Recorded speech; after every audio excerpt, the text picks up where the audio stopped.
Hello students, Sayan tuition সেন্টারের পক্ষ থেকে আগাম পরীক্ষার শুভেচ্ছা বার্তা জ্ঞাপন করছি। প্রতি বছরের মতো এবারও আমরা লাস্ট মিনিট সাজেশন নিয়ে উপস্থিত হয়েছি। আমরা একে একে সমস্ত সাবজেক্টের লাস্ট মিনিট সাজেশন প্রোভাইড করেছি এবং যেগুলো বাকি রয়েছে আমরা একে একে প্রোভাইড করছি। এখন যে লাস্ট মিনিট সাজেশনটি প্রেজেন্টেশন করছি তা হলো 6th semester DSC sociologist, 6th semester DSC sociology. প্রথমেই আমরা 12 নম্বরের যে প্রশ্নগুলো, অত্যন্ত গুরুত্বপূর্ণ যে প্রশ্নগুলো রয়েছে 12 দাগের 12 নম্বরের জন্য তোমরা তৈরি করে নেবে, বা তৈরি না হলে এখনো চটপট দেখে নাও তোমরা 12 দাগের জন্য কি কি প্রশ্ন পড়তে হবে। ফার্স্ট কোশ্চেন, সামাজিক স্তর বিন্যাসের সংজ্ঞা দাও, এর প্রকারভেদ সম্পর্কে আলোচনা করো। সামাজিক স্তর বিন্যাস এর সংজ্ঞা দাও, এর প্রকারভেদ সম্পর্কে আলোচনা করো।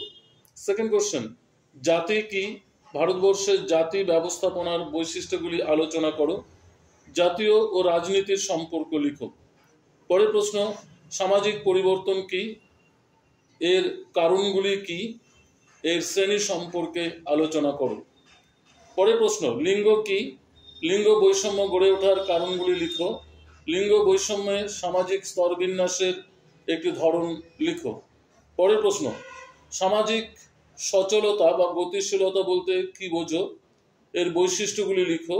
ইহা কত প্রকারের ও কি কি, বিস্তারিত আলোচনা করো। এই ছিল 12 দাগের প্রশ্ন, অত্যন্ত গুরুত্বপূর্ণ 12 দাগের প্রশ্নগুলো।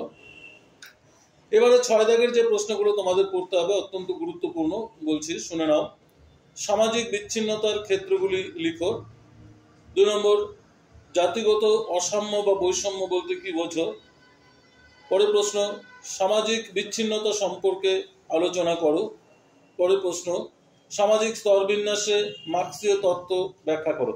সামাজিক স্তর বিন্যাসে মার্ক্সীয় তত্ত্ব ব্যাখ্যা করো।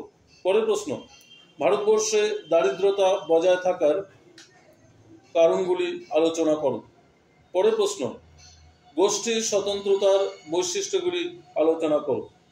এবারে লাস্ট 3 দাগের যে প্রশ্নগুলো পড়তে হবে তোমাদের, জাতি বলতে কি বোঝো, দাস প্রথা বলতে কি বোঝো, বর্ণ ব্যবস্থা বলতে কি বোঝো, সামন্ত প্রথা কাকে বলে, সামাজিক শ্রেণী কাকে বলে, অদৃষ্টতা বলতে কি বোঝো, পিছিয়ে পড়া শ্রেণী বলতে কি বোঝো বা বিপিএল বলতে কি বোঝো, গ্রামীণ দারিদ্রতা বলতে কি বোঝো, উলম্ব গতিশীলতা বলতে কি বোঝো এবং সামন্ত প্রথা বলতে কি বোঝো।